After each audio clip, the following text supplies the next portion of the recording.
இதுல அடுத்த பகுதி பார்த்தீங்கன்னா, அ இது வந்து அன்இன்வால்வ்ட் பேரண்டிங்ன்னு சொல்லுவோம் நாங்க.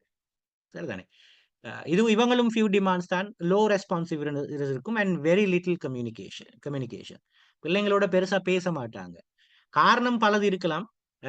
பட் அவங்க பேசுறதில்ல பெருசா பிள்ளைங்களோட. டைம் ஸ்பெண்ட் பண்றதில்ல. அந்த அட்டாச்மெண்ட்ன்ற ஒரு விஷயம் அவங்களுக்கு குறைவாக காணப்படுறது நீங்க பார்க்கலாம். இது அடுத்த டைப் ஆஃப் பேரண்டிங் ஸ்டைல். இந்த மாரியான பேரண்ட்ஸ பொறுத்தவரையில, இருக்கிற பெரிய பிரச்சனை என்னன்னு சொன்னால், இவங்க பெரும்பாலும் பிள்ளைங்களோட வந்து டிட்டாச்டா தான் இருப்பாங்க. ரொம்ப ஒரு அட்டாச்மெண்ட் அவங்களுக்கு இருக்காது. ரைட்? ரொம்ப அட்டாச்மெண்ட் இருக்காது. சில நேரம் பிள்ளைகள் என்ன கிரேட்ல படிக்கிறாங்கன்றது கூட அவங்களுக்கு தெரியாம இருக்கும். பிள்ளை என்ன ஃபீல் பண்றாங்கன்னு கூட தெரியாம இருக்கும். சில பேரன்ட்ஸ் இருக்கிறாங்க. நான் பார்த்துருக்கேன். அவங்களோட பிள்ளையோட டேட் ஆஃப் பர்த் என்னன்னு பர்த் என்னன்னு கேட்டால் சில நேரம் பேரன்ட்ஸ்க்கு தெரியாது. சில நேரம் அ 2 பேரன்ட்டும் வருவாங்க. ஆ பிள்ளை எத்தனாம் ஆண்டு படிக்குது அப்படின்னு சொல்லி கேட்டால், ஆ ஐக்யூ டெஸ்ட் பண்றதுக்கு வருவாங்க சில பிள்ளைங்கள கூட்டிக் கொண்டு. பிள்ளை எத்தனாம் ஆண்டு படிக்குதுன்னு கேட்டால், வாப்பா உம்மோட மூஞ்ச பார்ப்பாரு அப்படியே.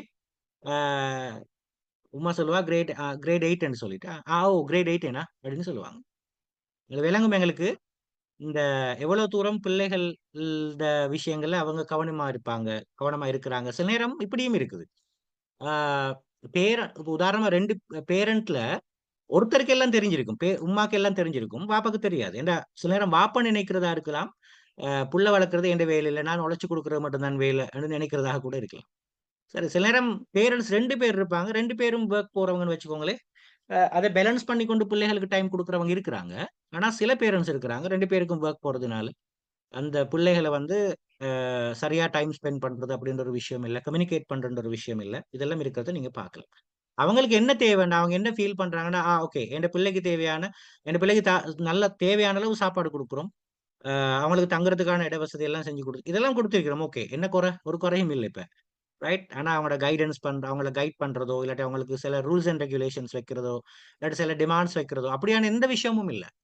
ஒரு சில சில விஷயங்கள நாங்க பிள்ளைங்கள்ட்ட எதிர்பார்ப்போம். நீங்க டைமுக்கு அட்லீஸ்ட் நீங்க டைமுக்கு தொழுங்கன்ற ஒரு விஷயம் எதிர்பார்ப்போம் இல்லையா? அது பேசிக்கான ஒரு விஷயம். இப்ப அந்த விஷயங்கள் கூட சில நேரம் இத கண்டுகொள்றது இல்ல. ரைட். அதே மாரி நீங்க பார்க்கலாம். இந்த இவங்க வந்து பெரும்பாலும் ரிஜெக்ட் பண்ணப்படுறவங்க பிள்ளைகள பெருசா கணக்கெடுக்கிறது இல்ல. அந்த மாரி இருப்பாங்க. ரைட். நெக்லெக்ட் பண்ணப்படுற குழந்தைகளாக இருப்பாங்க.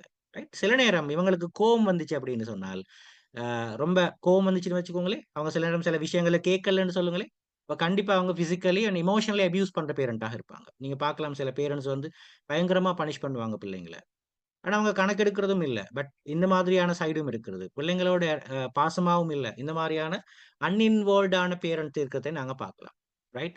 அப்படி அன்இன்வால்வ்ட் பேரண்டால வளர்க்கப்படுற பிள்ளைகளாக இருந்தால், நீங்க பார்க்கலாம் அந்த பிள்ளைகளுடைய நீங்க சாதாரணமா ஸ்கூல்ல இருக்கிற ஒரு டீச்சர் கிட்டயோ, இல்லாட்டி ஒரு காலேஜ்ல படிக்கிற நேரமோ, ஒரு சில்ட்ரனோட ஒரு மாணவரோட ஒரு டீனேஜ்ல இருக்கிறவரோட பிஹேவியர் வந்து அவரோட அவரோட பேரன்ட்ஸ் எப்படி இருப்பாங்க, இல்லாட்டி எப்படி அவர வளர்க்குறாங்கன்னத வந்து காட்டும் வெளியில.